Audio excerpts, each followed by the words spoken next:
vamos a orar de nuevo al Señor y vamos a pedir que nos dirija en este pasaje que vamos a seguir meditando del Evangelio de Juan, que ya el domingo pasado estuvimos viendo algunos detalles de lo que el Señor Jesús estuvo haciendo aquí, y hoy seguiremos pues escudriñando las Escrituras, esta parte de las Escrituras, con la ayuda del Señor. Padre, te damos gracias por haber podido recordar, porque tú en tu sabiduría, Padre, también nos has dejado pues este mandamiento de recordar la muerte de tu Hijo, pues con este pan y este vino, Padre. Pero también nos dices que anunciamos la muerte de Él hasta que Él venga de nuevo, Padre. Sabemos que Él va a venir de nuevo, Padre. Y no va a venir para ver, Padre, quién se ha portado bien, se ha portado mal, Padre. Va a venir a sacar y llevarse al cielo a aquellos que han aceptado su obra salvadora, Padre. Te damos gracias porque es una esperanza viva y real, no es algo pues en la que a nadie se haga una ilusión, sino que es algo verdadero, Padre, porque tu palabra es verdad y porque tu Hijo dijo que eres el único, es la verdad, no una verdad, sino es la verdad, el camino y la vida, Padre.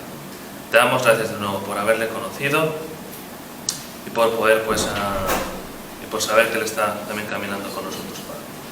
Queremos que Él siempre vaya adelante y por eso nos dirigimos a tu palabra para saber, para conocer sus enseñanzas, y te pedimos que tú obres en nuestros corazones en esta mañana, Padre. Te damos gracias por esta oportunidad que tenemos de manera libre y pública poder leer tu palabra, Padre. En el nombre de Dios Jesús te doy las gracias. Amén. Amén. Ay, pues, no está encendido. Ahora sí, ahora me escuchas mejor, ¿no? Sí. Disculpad. Bueno, pues el domingo pasado vamos a seguir donde lo dejamos. Como sabéis, estamos leyendo el Evangelio según inspiró pues, el Espíritu Santo a Juan, el evangelista, y hemos llegado a un punto en el que está realmente a poco de la muerte del Señor, ¿no? Leímos el capítulo 13 el domingo pasado. Estuvimos viendo lo que Jesús hizo de lavar los pies a sus discípulos, tomó esa forma de siervo de una manera tan clara y tan práctica también, a pesar pues, que había un Judas allí, que había un Pedro, que había otros apóstoles que dudaron en la peor hora de nuestro Salvador en la cruz. Pero que Él, sabiendo todo esto, y aparte de Juan aquí recordamos que se encarga de que lo sepamos, ¿no? Que sabiendo Jesús que le habían sido dadas todas las cosas en las manos, sabía que Judas era el que le iba a entregar, pues Él hace esta acción, ¿no? Pero es importante que tengamos en mente, como suelo decir en estos relatos, que intentemos pues, hacer el ejercicio de ver en aquel momento qué estaba pasando y qué estaban viviendo los discípulos y la gente que estaba allí, ¿no? Y es importante también que tengamos en cuenta que desde el capítulo 13 hasta el 16 al menos, todo esto pasa en menos de 24 horas. De hecho, en bastante menos, porque realmente Jesús es entregado después y luego es muerto en la cruz. Así que para mí era revelador, ¿no? que todo esto que está pasando a Jesús y todas las enseñanzas que les da a sus discípulos es a poquitas horas de ser entregado. Era como que Jesús, antes de ser entregado, quería dejarles a sus discípulos una serie de cosas claras de lo que debían hacer y además de cuál era su carácter y con qué amor les estaba amando, ¿no? No es algo que no sería de menos importancia, ¿no? Si hubiera sido antes de todo su ministerio, pero justamente estas cosas el Señor se las dice a pocas horas de entregar su vida por nosotros. Y otra cosa que también a lo mejor se nos ha pasado por alto es que en el capítulo 13, en este lugar donde Jesús les lava los pies a los discípulos, es el mismo lugar donde Jesús partió el pan y el vino. Lo que pasa es que Juan, el Señor sabe por qué, no lo relata aquí, pero en el mismo lugar que los otros evangelios hablan de Jesús como dándoles el pan y dándoles el vino, explicarles lo que significaba ese nuevo pacto que Él iniciaba con la humanidad, de la manera que solo había salvación por medio de su gracia. Pues En este mismo relato que cogen nuestros evangelios, Jesús lava los pies a sus discípulos. No son relatos paralelos. Y aunque lo veremos más adelante, pero como decía, era revelador que 24 horas antes Jesús le lava los pies a los discípulos, que instituya la cena, la Santa Cena, como un recordatorio de su obra, que nos habla de ese nuevo mandamiento que hablaremos hoy, de amarnos los unos a los otros. También dice esta frase maravillosa: no se turbe vuestro corazón, y también promete un consolador. Todo esto en tan poquito tiempo, ¿no? Realmente me maravillaba cómo los discípulos recibieron todo aquello al poco, y al poco iban a ver a su maestro, pues que era crucificado y rechazado. Vamos a, aunque ya lo leímos, pero me vais a permitir que lo podamos leer de nuevo, el capítulo, para que un poco lo podamos seguir el hilo de donde lo dejamos el domingo pasado. En Juan, el capítulo 13. Antes de la fiesta de la Pascua, sabiendo Jesús que su hora había llegado para que pasase de este mundo al Padre, como había amado a los suyos que estaban en el mundo, los amó hasta el fin. Y cuando cenaban, como el diablo ya había puesto en el corazón de Judas Iscariote, hijo de Simón, que le entregase, sabiendo Jesús que el Padre le había dado todas las cosas en las manos y que había salido de Dios y a Dios iba, se levantó de la cena, se quitó su manto y tomando una toalla se la ciñó. Luego puso agua en un lebrillo y comenzó a lavar los pies de sus discípulos y a enjuagarlos con la toalla con que estaba ceñido. Entonces vino a Simón Pedro, y Pedro le dijo: Señor, ¿tú me lavas los pies? Respondió Jesús y le dijo: lo que yo hago, tú no lo comprendes ahora, mas lo entenderás después. Pedro le dijo: no me lavarán los pies jamás. Jesús le respondió: si no te lavare, no tendrás parte conmigo. Y le dijo Simón Pedro: Señor, no solo mis pies, sino también las manos y la cabeza. Jesús le dijo: el que está lavado no necesita sino lavarse los pies, pues está todo limpio, y vosotros limpios estáis, aunque no todos. Porque sabía quién le iba a entregar, por eso dijo: no estáis limpios todos. Así que, después que hubo lavado los pies, tomó su manto y volvió a la mesa, y les dijo: ¿sabéis lo que os he hecho? Vosotros me llamáis maestro y señor, y decís bien porque lo soy. Pues si yo, el Señor y Maestro, he lavado vuestros pies, vosotros también debéis lavar los pies los unos a los otros. Porque ejemplo os he dado, para que como yo os he hecho, vosotros también hagáis. De cierto os digo, el siervo no es mayor que su Señor, ni el enviado es mayor que el que le envió. Si sabéis estas cosas, bienaventurados seréis si las hiciereis. No hablo de vosotros, no hablo de todos vosotros. Yo sé a quienes he elegido, mas para que se cumpla la Escritura, el que come pan conmigo levantó contra mí su calcañar. Desde ahora os digo que antes que suceda, ahora os lo digo antes que suceda, para que cuando suceda creáis que yo soy. De cierto os digo, el que recibe al que yo enviaré, me recibe a mí, y el que me recibe a mí, recibe al que me envió. Habiendo dicho Jesús esto, vemos que hay una correlación de todo este pasaje. Dice el 21, habiendo dicho Jesús esto, se conmovió en espíritu y declaró y dijo: de cierto os digo, que uno de vosotros me va a entregar. Y es importante, hermanos, que aquí pues nos pongamos en esa situación. Los discípulos recién Jesús les había lavado los pies, Jesús les estaba diciendo todas estas cosas, y ahora Jesús dice esto, no lo debemos leer de carrerilla. Aquello fue un choque muy grande, que en medio de esa cena Jesús le dice que uno de vosotros, de los que estaban allí, le iba a entregar. Entonces los discípulos, en el versículo 22, se miraban unos a otros, dudando de quién hablaba. Y uno de sus discípulos, al cual Jesús amaba, estaba recostado al lado de Jesús. Sabemos que este es Juan. A este pues hizo señas Simón Pedro para que le preguntase quién era aquel de quien hablaba. Entonces, recostado cerca del pecho de Jesús, le dijo: Señor, ¿quién es? Respondió Jesús: a quien yo diera el pan mojado, aquel es. Y mojando el pan, lo dio Judas Iscariote, hijo de Simón. Y después del bocado, Satanás entró en él. Entonces Jesús le dijo: lo que vas a hacer, hazlo más pronto. Pero ninguno de los que estaban en la mesa entendió por qué le dijo esto. Porque algunos pensaban, puesto que Judas tenía la bolsa, que Jesús le decía: compra lo que necesitamos para la fiesta, o que diese algo a los pobres.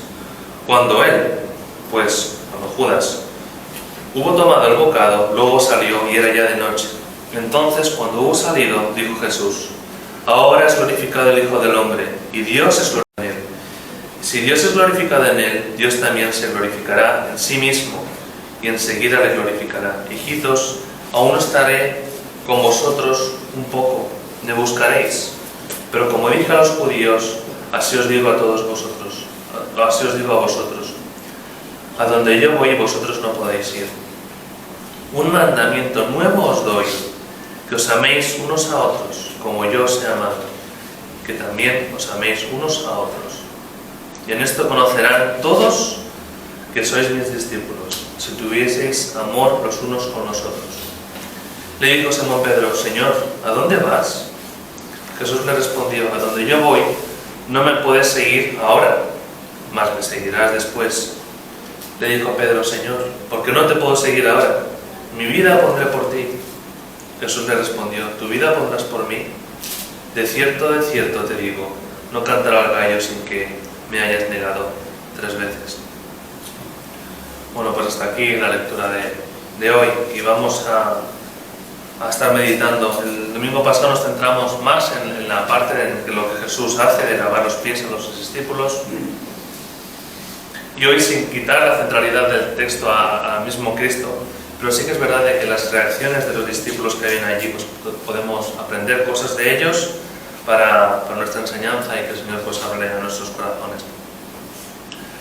Y algo que podemos aquí ver es Judas, ¿no? No quiero dar que el centro de la predica que sea Judas, ¿no? Pero sí que está aquí escrito y debemos escudriñar lo que nos dice aquí, ¿no? Podemos pensar que Judas era alguien que en ese momento pues era un discípulo de Jesús, y en aquel momento pues Dios decidió que era el que le iba a entregar, y el diablo de buenas a primeras entra en él y hace lo que es, y traiciona y entrega al Señor Jesús, ¿no? Pero realmente no fue así. Realmente Judas, vemos en el Lucas 22, voy a leer unos pequeños versículos, dice que estaba cerca la fiesta de los panes sin levadura, que se llama la Pascua, y los principales sacerdotes y los escribas buscaban cómo matar a Jesús, porque temían al pueblo. Y entró Satanás en Judas por sobrenombre Iscariote, el cual era uno del número de los 12. Y este fue y habló con los principales sacerdotes y con los jefes de la guardia, de cómo se lo entregaría. Y ellos se alegraron, convinieron en darle dinero, y él se comprometió, y buscaba la oportunidad para entregárselo a las espaldas del pueblo. Y parece aquí también, ¿no?, que como que Judas no tuvo opción.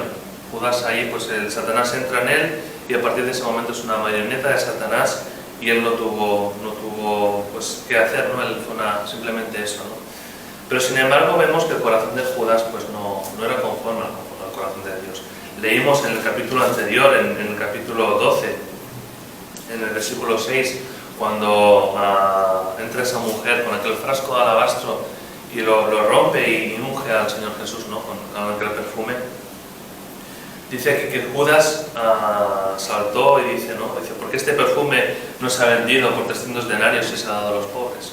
Y aquí Juan nos da un detalle muy importante. Dice que Judas dijo esto, no porque se cuidara de los pobres, sino porque era ladrón y teniendo la bolsa sustraía de lo que echaba en ella. Así que Judas era alguien que su corazón ya no estaba limpio. Por eso el Señor dice, cuando les va a lavar los pies, le dice: vosotros ya estáis limpios, pero no todos. Judas no estaba limpio. Judas, aparte, no era alguien que había cometido un pecado puntual, sino que la Biblia le llama ladrón. Y en un momento dado alguien puede sustraer algo que es pecado igualmente, pero en el momento que persisto en eso, persisto en robar, ahí me convierto en un ladrón. Estoy persistiendo en algo, ¿no? Eso es mi oficio. Mi oficio es robar. Y Judas es lo que hacía. Juan le llama abiertamente que era un ladrón. No era algo que sustraía puntualmente, sino que algo que repetía. Por lo tanto, él no tenía ningún interés ni por la santidad ni por seguir los mandamientos del maestro, porque el maestro había dejado claro ya cuál era lo correcto en cuanto a esto, ¿no? Pero sin embargo él pues persistió en sustraer de la bolsa, y por lo tanto era un corazón que no estaba interesado en seguir a Jesús. Él estaba allí de alguna manera, aparentemente le seguía, pero él no, su corazón estaba lejos de él.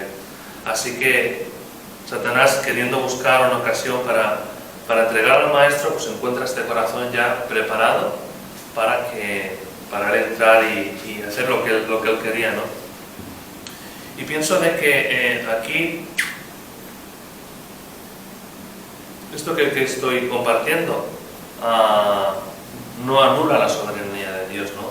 Yo creo que es completamente, conviven realmente en comunión perfecta lo que es la soberanía de Dios, la responsabilidad de cada uno y la acción del maligno. Realmente el diablo también está mirando cómo hacernos daño, tanto a los hijos de Dios como a los que todavía no creen en Él, ¿no? Así que Dios es soberano 100% y también hay una responsabilidad humana, la que Judas pues prefirió no asumir. Y sé que es un caso distinto porque Judas es el hijo de perdición, él no fue salvo, pero ¿qué llevó a Judas a cometer ese pecado tan horrible, ¿no? Aquel maestro que le había llamado, le había cuidado, le había lavado los pies, le había enseñado, le había mandado, ¿qué le llevó a Judas a cometer esa traición tan grande por 30 piezas de plata, ¿no? Como sabemos? Y es que algo que me hacía recapacitar es que el pecado llama al pecado.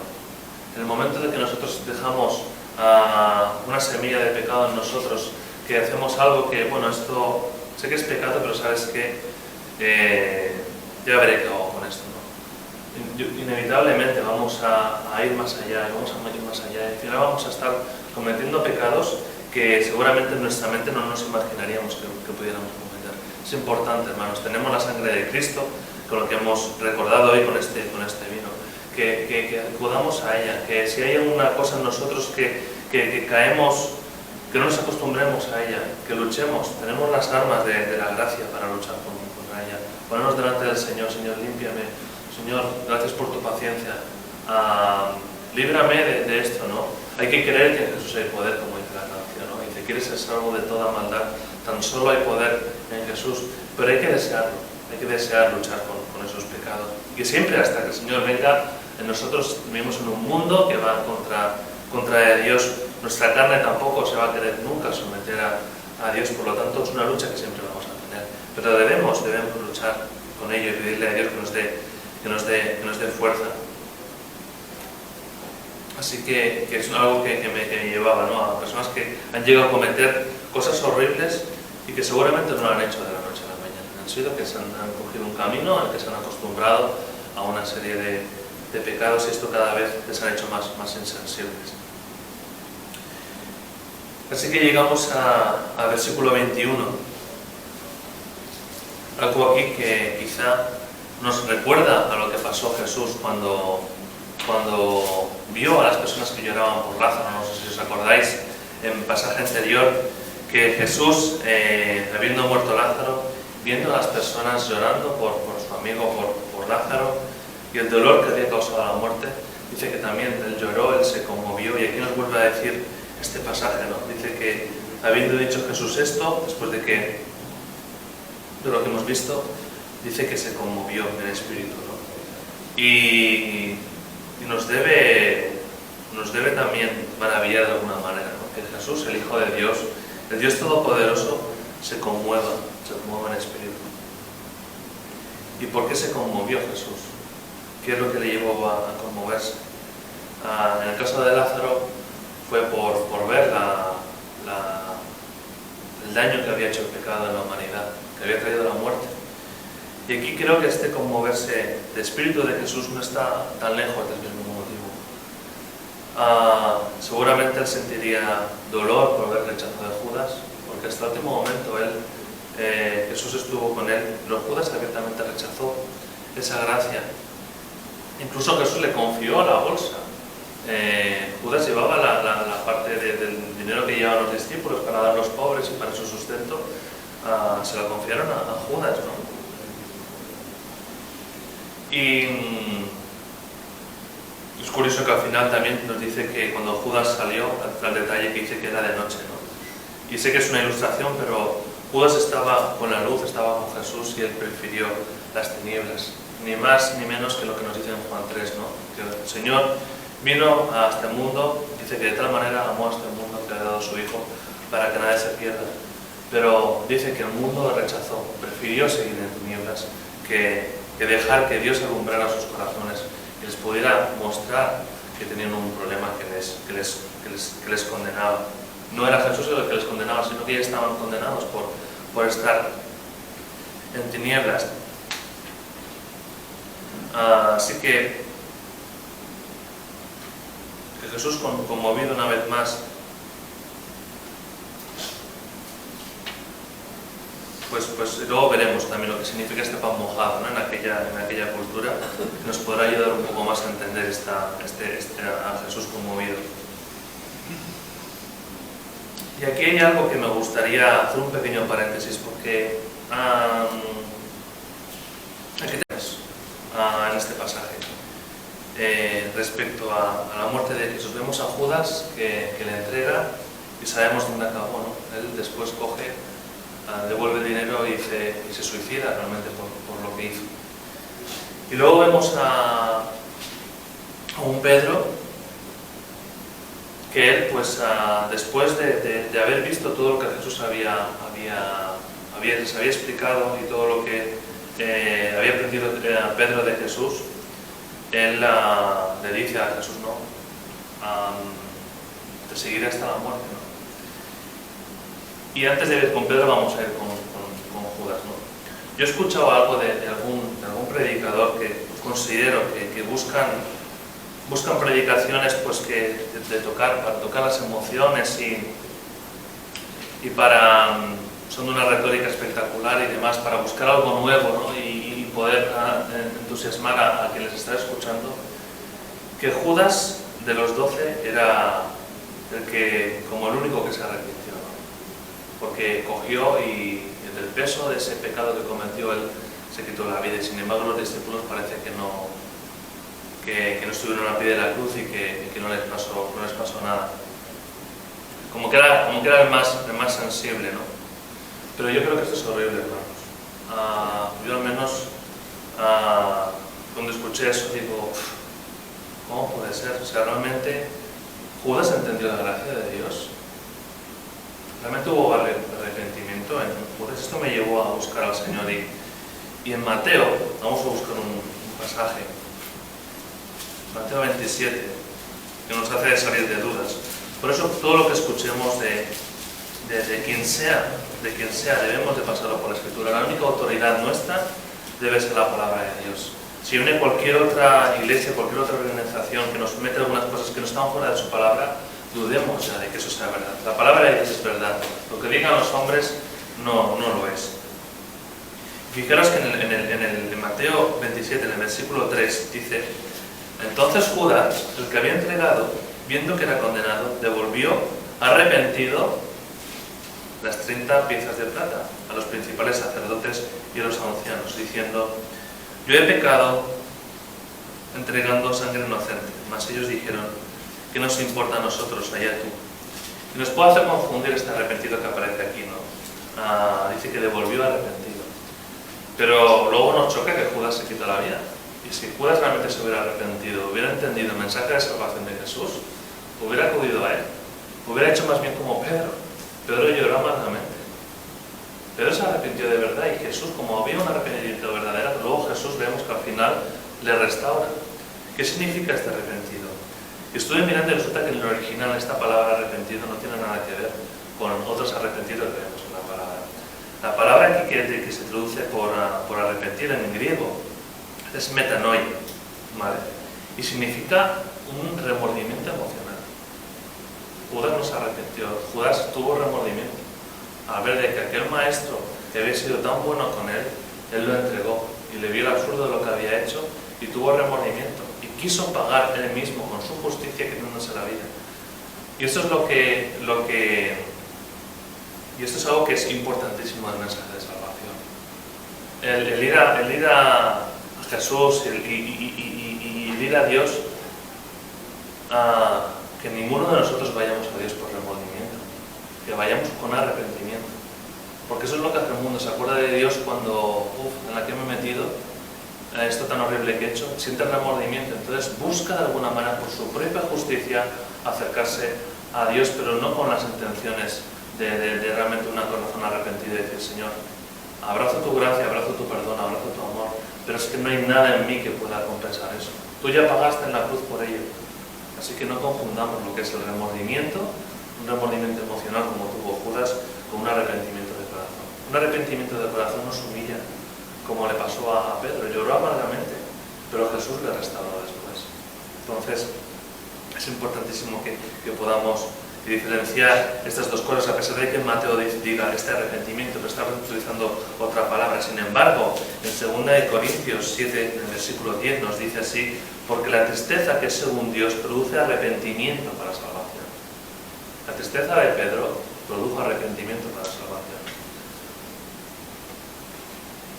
Dice, pero la tristeza del mundo produce muerte. Hay otra tristeza que hay, que malo soy, que tal, igual, pero produce muerte, no es cualquier cosa lo que dice aquí la palabra. Y este arrepentimiento del versículo 10 no es la misma palabra metanoia que nos dice Mateo.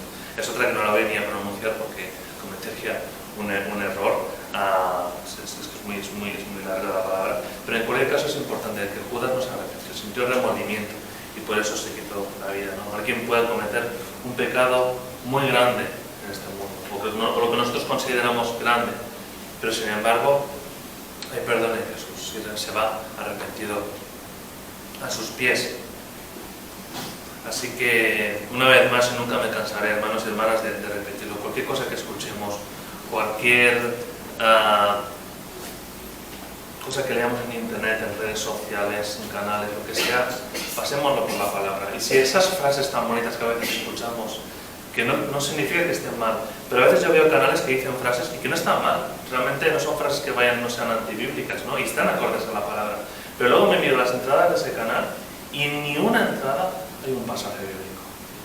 Pues no sé, puedo caer en un error, porque me voy acostumbrando y en algún momento pueden leer una frase que puede ser muy incompleta y querer hacer ver algo que la palabra nos dice. Así que es importante que todo lo que leamos, si yo me gozo en esta frase, porque lo puedo relacionar con la palabra de Dios, porque esta frase está refiriendo a este pasaje.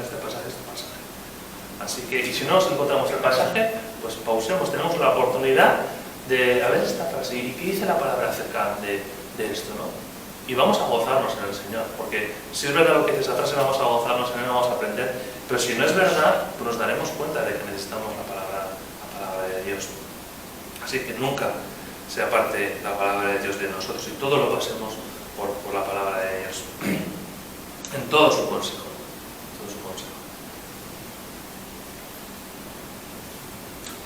Así que en esto que hemos leído, de que Jesús se conmueve en espíritu, Él no se conmueve por temor, no se conmueve porque esté perdiendo el control, porque ya hemos visto que desde que Él nació todo su camino iba hacia la cruz y esa entrega en obediencia.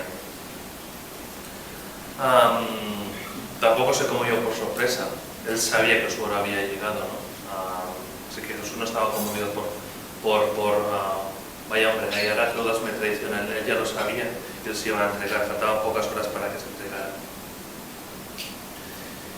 Y algo que también creo que podemos aprender mucho es cómo reaccionan sus discípulos también a la luz del resto de evangelios que relatan esta escena. Dice que cuando Jesús dice, ¿no?, de cierto os digo que uno de vosotros me va a entregar, aquello fue muy chocante, seguramente se dio un silencio bestial, ¿no? ¿Cómo que hará, Señor? Pero Pero ¿por qué? ¿Qué sentido tiene que alguien te vaya a entregar? Si no hay ninguna razón para ello. Y aquí nos dicen que se miraban unos a nosotros dudando de quién hablaba. Pero en otros evangelios nos añaden lo siguiente. Dicen que los discípulos, al escuchar eso, dice que entristecidos, sus discípulos se entristecieron a escuchar aquello. Comenzaron cada uno a decirle: soy yo, Señor. O sea, en pregunta. Y entristecidos comenzaron a decirle: soy yo, Señor. Así que los discípulos en general tuvieron esta primera reacción. Se miraron entre sí porque dudaban de quién hablaba.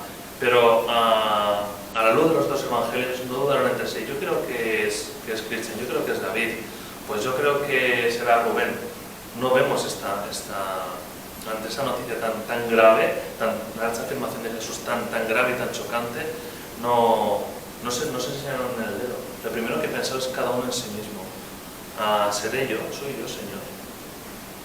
Y creo que esta reacción, pues debemos aprender de ellos, porque a veces hablamos de los discípulos muy negativamente, porque tenemos muchas cosas que aprender de ellos. Así que la primera reacción que tuvieron es: soy yo, Señor. Me parece muy fuerte eso lo que está diciendo el Señor, pero ¿acaso hay algo en mí que no esté viendo, que me esté llevando a incluso hasta el punto de entregarte y de traicionarte, Señor? Y vemos esta primera reacción, que lejos de acusarse los unos a los otros, se reflexionan para sí mismos. Quizá por haber visto al Maestro lavarle los pies, que eso les había humillado y eso ya había calado en ellos. Así que hay una reflexión y un examen personal en lugar de una acusación hacia otros. Y lo más importante de todo esto, pienso yo, de esta reacción, de este autoexamen, es que se entristecieron. O sea, no perdieron el foco de lo que estaba pasando. Jesús iba a ser entregado, iba a ser traicionado. Y eso les entristeció. Y a veces cuando vemos algo, a lo mejor que en la iglesia no está bien o lo que sea, nos preocupa más saber quién es el culpable, y en nosotros no hay nada de tristeza por la iglesia de Cristo. Que sí, es verdad que seguramente no hay problemas en la iglesia del Señor y el Señor está orando. Pero al hablar Jesús esto negativo, ellos quieren saber quién es, ¿no? En primer lugar se preguntan a sí mismos, luego querían saber quién era. Pero es esta la reacción primera, sin que se entristecieron. Porque estaba hablando de su maestro, y su maestro iba a sufrir algo.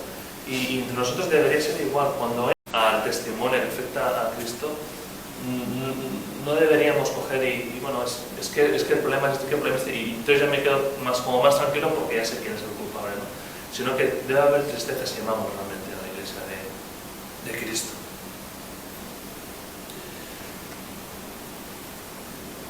Judas también pregunta, no sé en qué evangelio es, pero dice que todos preguntan si soy, y luego el evangelista dice que Judas, aparte, también le preguntan si era yo, pero Judas estaba dejándose llevar, no debe cantar demasiado. Si no le preguntaba, se estaba autodelatando. Así que Judas lo hizo también, preguntó si era él, pero no con la misma intención de sus discípulos.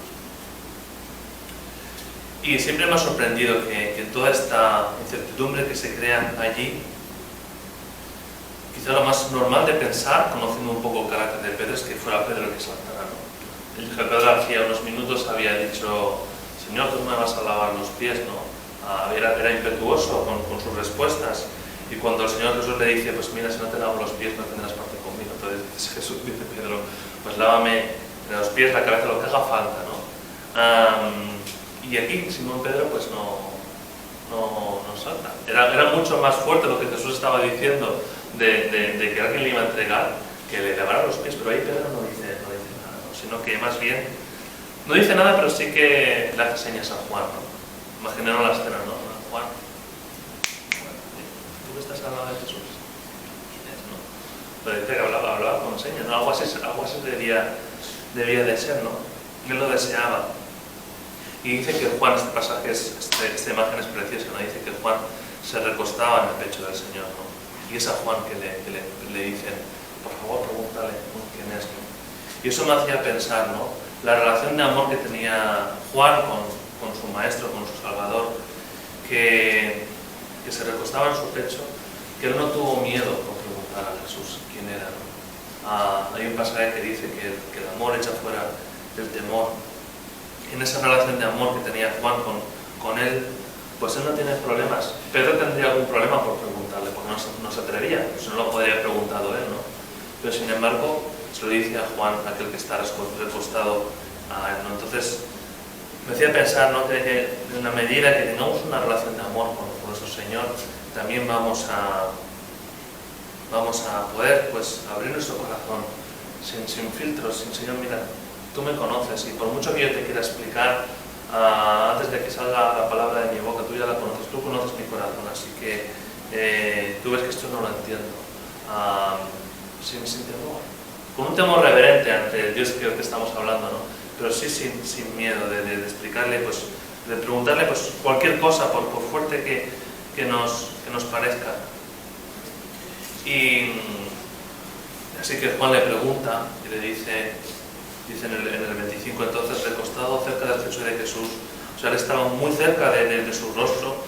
Juan le dice quién es, ¿no? Parece que fue una pregunta de la que solo supo Juan y Jesús, porque dice que los discípulos, cuando Jesús le da el bocado de pan a Judas, los discípulos no sabían que era él todavía el que le iba a traicionar. Por lo tanto, esto que dijo de Jesús debía ser entre Jesús y Juan, y por eso es Juan quien lo escribe también, ¿no? Inspirado por el Espíritu Santo, por supuesto. Pero Juan le dice, Señor, ¿quién es? Y Jesús le responde, a quien yo diere el pan mojado, aquel es. Y mojando el pan, lo dio a Judas Iscariote, hijo de Simón. Así que parece ser, ¿no?, que esto que pasó aquí fue entre Jesús y Juan. Los discípulos no sabían esto, porque cuando Judas se va piensan que se iba a dar dinero a los pobres o para comprar comida. ¿Y qué significa esto del pan mojado? Lo tengo apuntado por aquí. Y el pan mojado en aquella cultura normalmente lo daba el anfitrión de una casa o lo daba a una persona a la que quería mostrarle, pues a la que quería honrar. O sea, el hecho de dar pan mojado a alguien era una acción de reconocimiento, ¿no? De decir, mira, yo quiero honrar a esta persona y le doy este bocado de pan mojado. Así que por eso los discípulos no sospecharon nada. Jesús hasta el último momento, y eso es lo que me chocaba también pensarlo, que le estaba tendiendo la mano a Judas. Judas tenía la opción de arrepentirse todavía. Y aquí sí que vemos el contraste de nuevo entre Pedro y Judas. El Señor Jesús le estaba diciendo a Judas lo que iba a hacer. Estaba mal, le dice, tú me vas a entregar. De alguna manera le miró y Judas, pues, se mantuvo ahí decidido a entregarle. Y vemos que no sé qué otro evangelio, cuando Pedro, sabemos la historia, que niega al Señor Jesús 3 veces, dice que hubo una mirada, Jesús también miró a Pedro. De alguna manera, con esa mirada le estaba diciendo, no en plan, ¿lo ves, Pedro? Y ya te lo dije, no, sino le fue una mirada que debía ser fulminante por un lado, pero por otro lado, Jesús le estaba mostrando la debilidad de Pedro, pero tampoco le estaba rechazando. Y vemos que cómo reacciona Pedro, de una manera muy distinta. Judas, al recibir esta mirada, este acto del Señor, él sigue con la suya y entrega a Jesús. Sin embargo, Pedro llora amargamente, ¿no? Judas sigue con su pecado. Y fijaros que dice que después de tomar el bocado, después de esa última oferta del Señor, ya dice que después de tomar el bocado entró Satanás en él. Dice que después del bocado, en el versículo 27, Satanás entró en él. Y que entonces Jesús le dijo, lo que vas a hacer, hazlo más pronto. Así que Judas deja la luz de Jesús, se va a la oscuridad de la noche. Él ya rechazó la gracia de Dios, porque había llegado a un punto de endurecimiento, ¿no? Que él pasó del ladrón y ya pasó a entregar. Y que ojalá que no haya nadie aquí, ¿no?, que no le dé importancia al pecado y que endurezca tanto su corazón que, a pesar de tener a Jesús delante y creer en él, Judas creía en Jesús evidentemente, pero a pesar de creer en él, pues se endurezca hasta el punto de rechazar la gracia de Jesús que le estaba brindando. Así que ya para seguir avanzando, a partir del versículo 30, que Judas se va, Jesús sigue enseñándoles, y parece que cambia un poco incluso el vocabulario de Jesús, ¿no? Cuando Judas ya no está entre ellos. Y sorprende que diga Jesús que cuando Judas sale, dice: ahora es glorificado el Hijo del Hombre y Dios es glorificado en él. Él iba de camino a la cruz, iba a un momento de vergüenza, de dolor, pero para Jesús iba de camino a la gloria, ¿no? Y nosotros realmente a veces nos tenemos que tener también esta visión que tenía Jesús, ¿no? A veces vamos caminando y vemos las dificultades y vemos todo lo que tenemos por delante, pero caminamos hacia la gloria.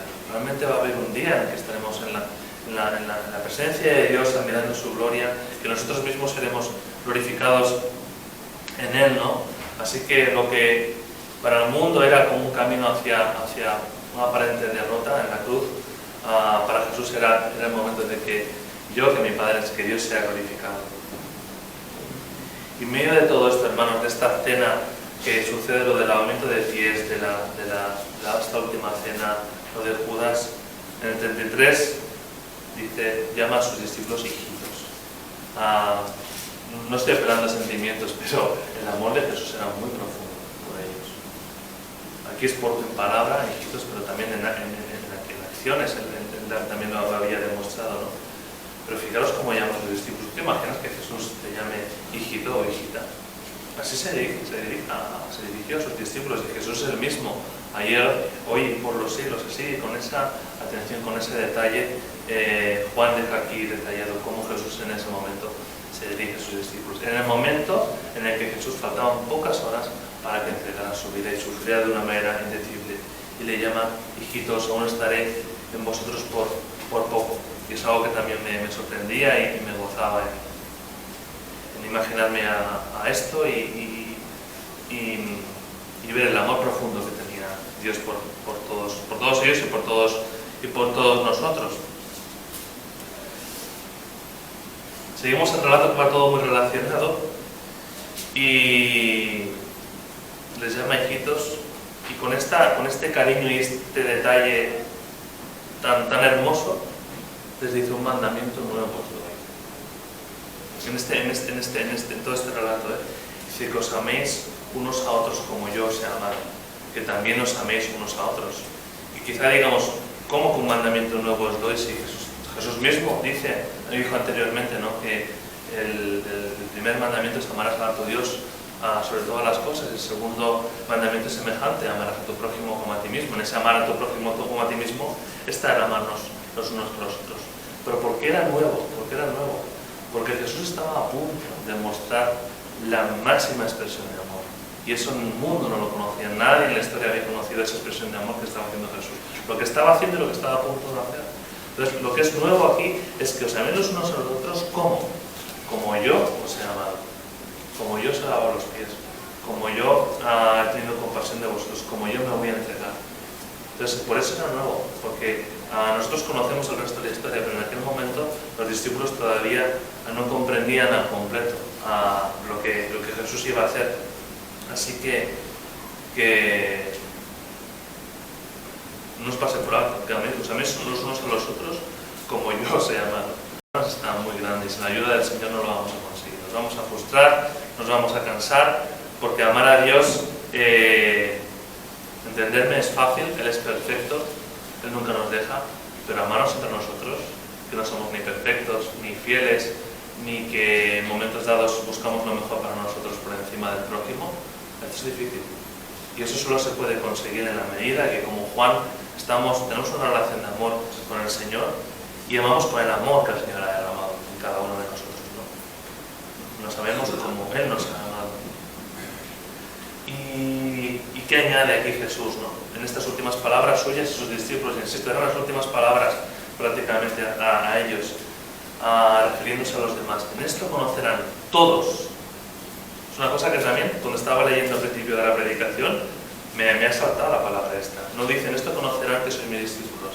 Dice: en esto conocerán todos los tipos de personas, independientemente de las edades, de las culturas, de los estudios, todos, en todo esto conocerán todos, eso todo el mundo lo va a entender. En esto conocerán todos que sois mis discípulos, si tuvierais amor unos con los otros. Y ese todos no está ahí seguramente por nada, ¿no? Está ahí para hacernos ver de que cómo predico a este, cómo predico al otro, es que esta persona es joven, esta persona es más grande. Pues bueno, hay una manera universal, es amándonos los unos a los otros con el amor con el que Él nos ha amado. Y es que el amor cristiano, el amor verdadero cristiano que Jesús nos enseñó no se basa en lo que sentimos, sino que se nos basa en el amor de Cristo que Él ha derramado para nosotros. Y es un amor pues que conocemos como Jesús lo vino a mostrar, un amor sacrificial, un amor visible, un amor práctico. No nos conocerán la gente por nuestros dones, por nuestra doctrina, sino que nos conocerán por ello.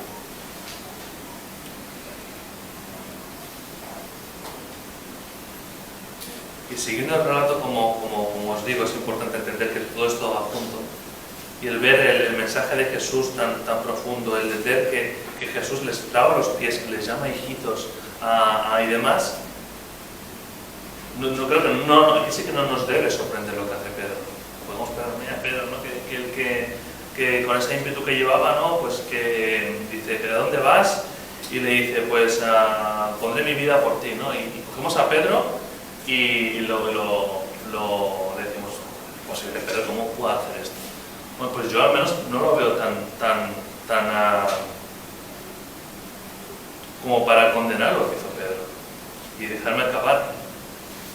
Pedro ante tanto amor, ante tanto descubrir a su maestro, lo primero que dice que el Señor se iba. Pedro, ¿qué dice? Lo mismo que le pasó cuando el Señor le lava los pies. ¿Dónde vas, Señor? Yo quiero estar contigo. Es una buena reacción. Cuando Jesús le va a lavar los pies y dice, no, jamás, no me laves. Y entonces dice, vale, Pedro, dice, pues si no te lavo los pies, no tendrás parte conmigo. Se trata de estar contigo, entonces lávame entero. O sea, Pedro tenía un buen deseo. Pedro quería estar con el Maestro, quería disfrutar con él. Lo que pasaba es que Pedro tenía una debilidad y Jesús se la mostró, que era su propia fuerza. Pero creo que no nos debería de sorprender la reacción de Pedro. Si nos ponemos en su situación y viendo lo que Jesús estaba diciendo, pues es que yo quiero estar contigo, ¿a dónde vas? Yo quiero ir contigo. Pues si te vas a morir, pues yo iré contigo hasta la muerte. Pero Pedro tenía una debilidad. Pero creo que no debemos dudar tanto de esa sinceridad que había en Pedro, ¿no? No vemos que Jesús le rechace a Pedro, ¿no? de eso que deseaba Pedro, pero sí que le muestra su debilidad. Dice, tu vida pondrás por mí, de cierto te digo, no cantará el gallo sin que me hayas negado 3 veces. Así que el problema de Pedro, pienso que no es que amara poco a Jesús, sino que conocía mucho a Jesús, pero se conocía poco a sí mismo. Y es importante que nos conozcamos nosotros a nosotros mismos, ¿no? Es importante que podamos entender que los discípulos que habían allí no eran perfectos, y Jesús cuando se eligió no buscó a discípulos perfectos, pero sí que busca a discípulos que no confíen en sí mismos. Y nosotros a veces podemos confiar en nosotros mismos, es cuando cometemos errores como el de Pedro. Así que ya para concluir, hermanos, son unos cuartos ya, creo que podemos aprender que Judas pues no se pierde directamente por su pecado, sino que Judas rechazó la gracia de Dios, y esto es lo peor que pudo hacer. Sin embargo, vemos que Juan sí que permanece en el amor de Cristo. Vemos que Pedro, sí, por un lado cayó por su debilidad. Él negó al Maestro por su debilidad, pero creo que cayó más bien por no reconocer su debilidad. Y creo que eso nosotros tiene una gran enseñanza.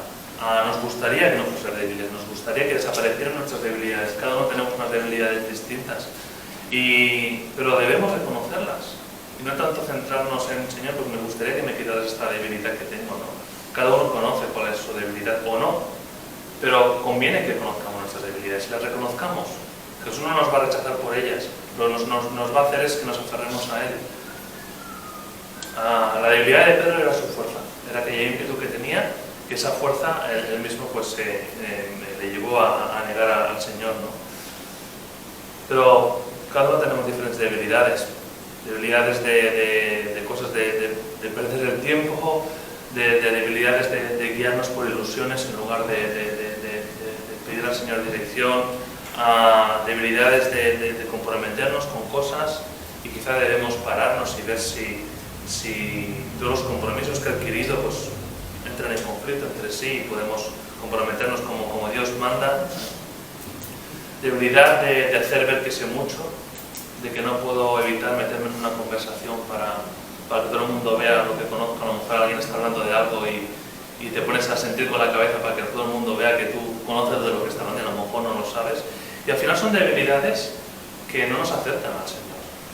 Y son cosas que el Señor quiere, pues Él no las quitará, pero mientras creo que debemos reconocerlas, y cuando las vemos, pues no mantenernos en esa debilidad. Señor, perdóname por esta debilidad, ayúdame, te necesito. Y en el momento que reconocemos nuestras debilidades, estamos en el lugar donde actúa el poder de Cristo. Por lo tanto, reconocer nuestras debilidades es lo que Jesús le hizo a Pedro cuando le miró. Cuando Pedro le niega por tercera vez, Jesús le mira, no para acusarle, sino le estaba haciendo ver su debilidad. Pedro, deja de confiar en ti mismo y deja que mi poder sea el que te guíe y el que te dé fuerzas, ¿no? Así que qué bueno que el Señor nos ha prometido que en este caminar Él va a estar con nosotros. Veremos más adelante que nos envió el Consolador que vive en nuestros corazones, si le hemos recibido. Y concluyo con esto, ¿no? de que podamos, pues, sabiendo que Jesús nos rechaza, reconocer nuestras debilidades y aferrarnos. Cuando estamos débiles, pues, Señor, tú ves que con esto no puedo. Obra tú en mí. Y que nos quede muy claro también el pasaje en esto, de que conocerán Jesús mis discípulos, en que os amé los unos a los otros. Yo no sé si era del todo consciente de que esto Jesús lo dijo horas antes de morir y en medio de todo este contexto. Para mí le da mucho más valor todavía, no si cabe. Así que podamos tenerlo en cuenta todo esto y que el Señor nos ayude. Así que hasta aquí lo que os quería compartir, y voy a orar para que el Señor nos acabe de ayudar en todo esto y dirija el resto del día que estemos juntos. Pues Padre, te damos gracias por estas palabras que tu Hijo pues nos dijo, Padre, porque tú has querido que quedaran reflejadas en tu palabra, Padre. Y sí que es verdad que ante cosas tan gloriosas y tanto amor reflejado, Padre, pues nos sentimos torpes para compartirlas, pero bueno, con sencillez, Padre, queremos ver cómo Jesús actuó, lo que nos pidió, Padre, nuestros mandamientos, Padre. También aprender de aquellas personas que también amaban a Jesús, pero tuvieron tropiezos. Y eso también es para nuestra enseñanza, no para ponernos por encima de ellos, sino para ver que nosotros también nos puede suceder. Y así que te damos gracias, porque tú eres sabio, Padre, y que todo esto que hemos leído y meditado, tú lo uses para nuestra bendición y para tu gloria, Padre. Te damos gracias por tu misericordia y por tu paciencia. Y te las doy en el nombre de Jesús. Amén. Amén.